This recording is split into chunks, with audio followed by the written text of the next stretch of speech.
Hallelujah. There are certain kind of people I want to speak to right now. Those who are never appreciating for what the Lord has done for them. You keep complaining, you don't have this, you don't have that. If you can culture the habit of giving God thanks for what He has done for you, you'll be surprised what the Lord will do again in your life. Hallelujah. Somebody give Him praise. Praise.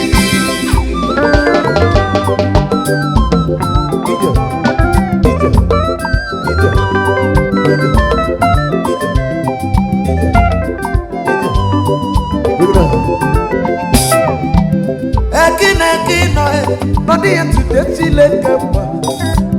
Eke Ino, not the end to the Chile Campa. Oh, no, Lord Chile, Bono Raite. Unu Bendula, yo, Unu Jenu love. Iruapa love, Kabule Chile, Kirugo. Ah, yeah, oh, yes, so lucky and down, Wampa, Kamba. Ah, yeah. Odogu so lucky and wapa wojo kamba. Eke Ino, not the end to the Chile Camp. To the Jehovah. Eke Ino, not the end to the Chile Camp. Why the Jehovah? Chile Camp, no right. Yeah, no right. Unu Bendela yo, no love. You have no love. Kabule Chile Kirugo. Lucky and down, oh, you're so lucky and down, oh, you're so lucky and down, Eke Ino,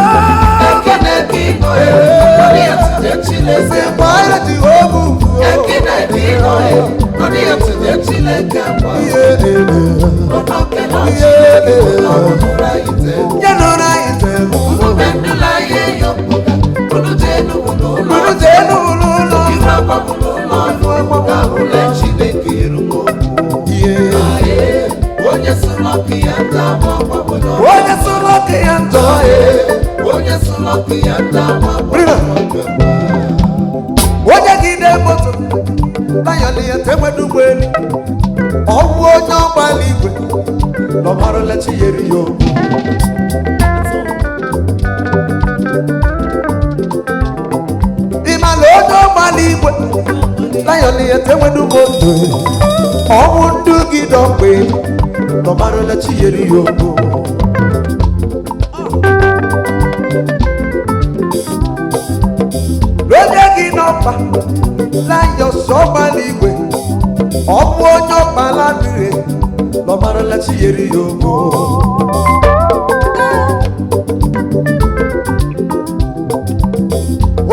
emefa ịchọ ihe bụ nsogbu n'elu ụwa agaghị akọwa ụgwọ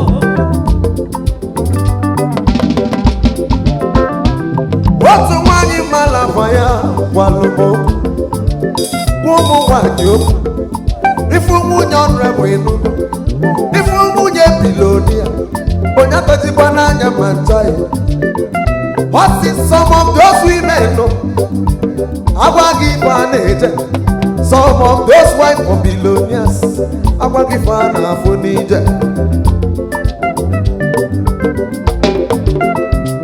some of those big mansions some of those flashy cars like a very beautiful woman a woman in agony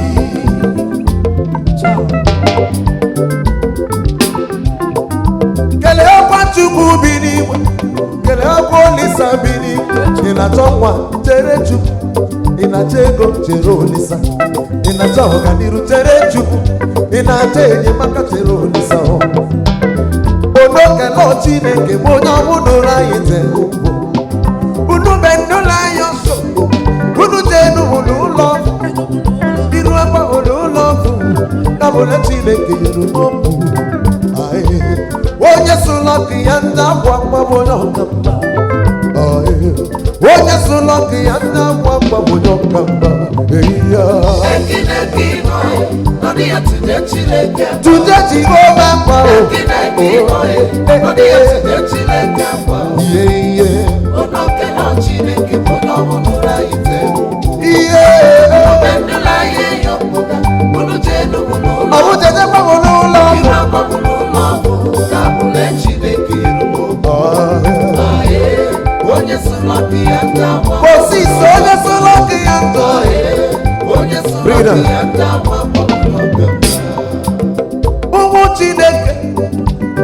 ụmụ Chineke na-ahụtọ jakwa ya ụtọ eluigwe ọma chifu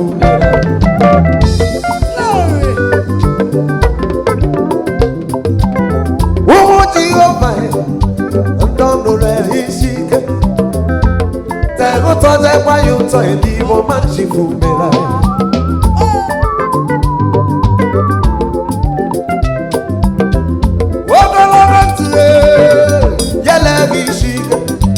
o nwere ime ọma nke ya o nwere ime ọma nke ya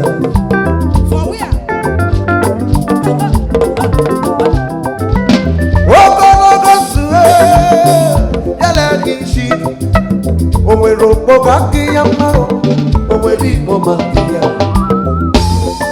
adede gbabara ime ọma chifu mere aka Igbo gidede dele n'ome maka Igbo gidedele n'ome gbogbo ya n'elobe ọmụja ndị n'agha jiye Igbo gide ụmụnya ya ndị ajiye enwekwa onye asajami ya adede gbabara n'ihu ọma chifu mere anyị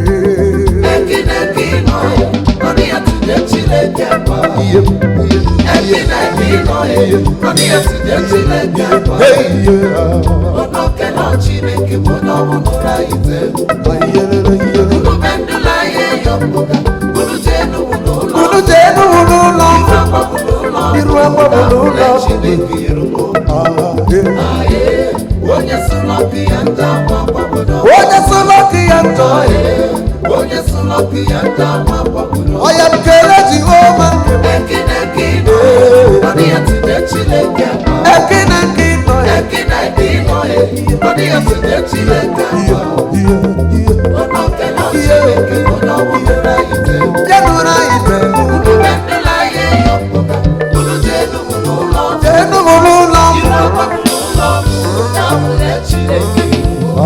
yeah.